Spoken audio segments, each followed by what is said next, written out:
So Rogue One's already been out in cinemas for a few days now, so I kind of feel like a lot of you guys will have already seen it, which is why I've decided to make this a spoiler video, so please do click away if you don't want to know things like, I don't know, the fact that Jyn Erso is Supreme Leader Snoke, or that K2SO is actually Rey's father, or the fact that we've wasted our entire lives making up these stupid fan theories instead of just being patient and waiting for the thing to come. That darn movie show! Hey guys, how's it going? It's Clarice here with That Darn Movie Show, and yes, it is time for Star Wars. Sweet, ever-loving Star Wars. And now I know I am meant to be bothered by the idea that there's going to be a Star Wars movie now every year until we die in the flames, but I don't know, I kind of struggle to be bothered because Star Wars is awesome, and I'd rather have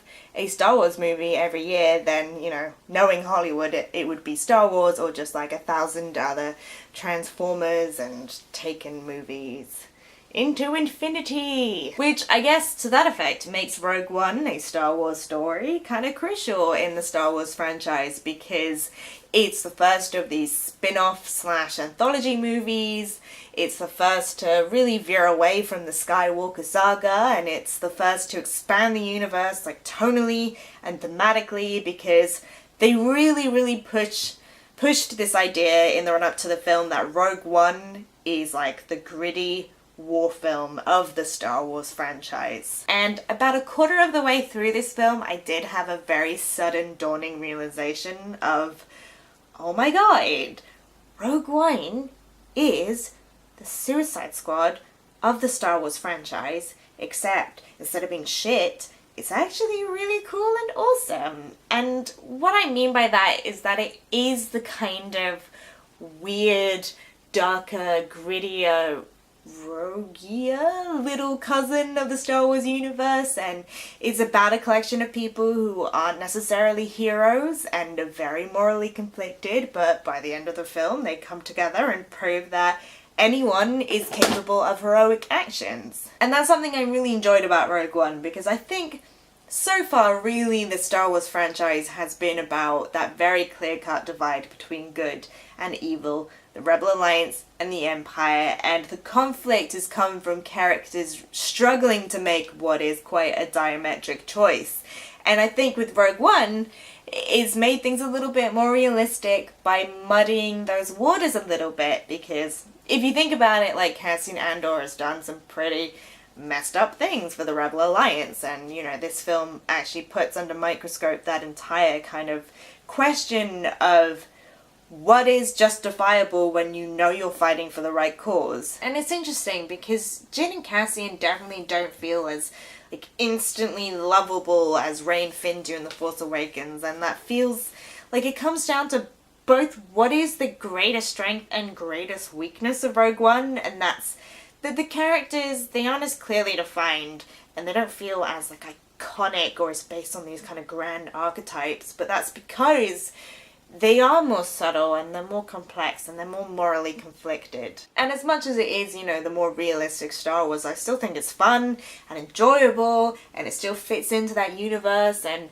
also it's a pretty baller move to kill everybody. And I don't just mean that in terms of, you know, oh, there's no sequels or spin-offs now, but in terms of the fact that just murdering everybody puts you in real danger of upsetting half of the audience. Not just upsetting, but like making them super angry. But I think it gets away with that ending, and it's not gonna make too many people angry because it just manages to balance the tone perfectly.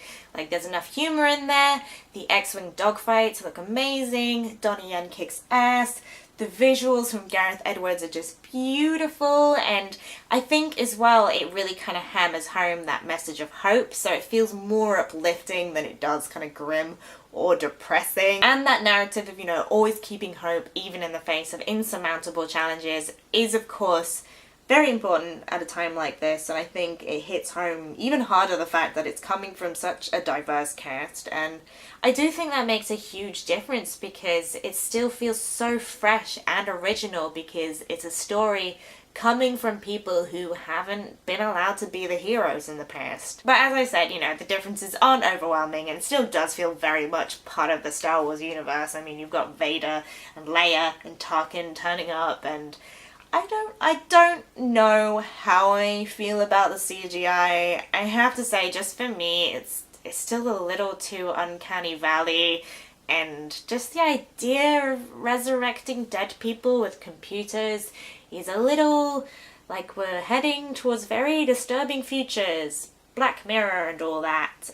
But I think Vader was very cool. I really enjoyed most of Vader's scenes, except for just that one moment when he was with Krennic, and just the last line where he's like, "Don't choke on your ambition," and he did like a sassy little head tilt, which I feel like sassy Vader is not a look that I enjoy or think is very cool. But I loved Rogue One, and if you do want a direct comparison, I didn't love it quite as much as I did The Force Awakens, but I still think it's just kind of a brilliant and compelling blockbuster on its own. Well, it takes like just the right amount of risks while still offering something that feels very classic.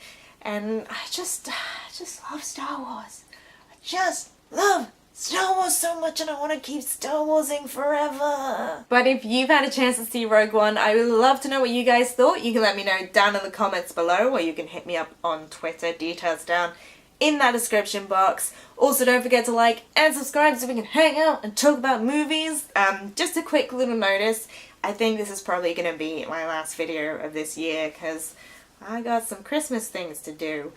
But I'm going to try and get up as soon as I can in 2017 just a little video of all my favourite things that I've seen this year. So just keep an eye out for that. See you guys soon. Bye!